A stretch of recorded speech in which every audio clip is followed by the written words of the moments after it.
আত্মীয় স্বজনের অভাব নাই। যখন হসপিটাল ভর্তি হবেন তখন বুঝতে পারবেন আত্মীয় স্বজন কি জিনিস।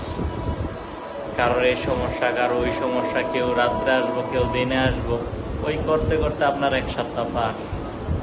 বউ বাচ্চা নিয়ে হসপিটালে কেবিনে বইরা আছি, অনেক আত্মীয় স্বজন, কিন্তু বিপদের সময় কেউ নাই ভাই। আর আমার মেয়ে আবার যায়, এই যে বউ বউ অসুস্থ, আর এই যে হসপিটালে কেবিন নিয়ে পড়ে আছি, কেউ নাই, আত্মীয় স্বজন। সুখের সময় মানুষের অভাব হয় না। একটা অনুষ্ঠান করলে মানে দাওয়াত দিয়ে খোলাইতে পারি না, অনেক আত্মীয় স্বজন ভাই, কত আত্মীয় স্বজন বের হয়ে যায়।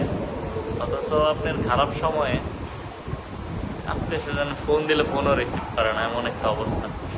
বিশেষ করে আমার আত্মীয় স্বজন গুলো আর কি। আপনার গুলো হয়তো ভালো হইতে পারে, সব মানুষ তো আর এক না। আমার গুলো এরকম।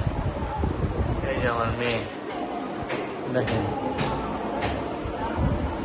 খাওয়া নাই নেওয়া নাই, হসপিটালে বইরা আছে, কি করবো? বাসায় তো আর মেয়ে রেখে আসা যায় না। আসলে অনেক কষ্টের থেকেই হাসি হাসি পাইতেছিল। ঠিক আছে, আল্লাহ হাফেজ, ভালো থাকেন সবাই।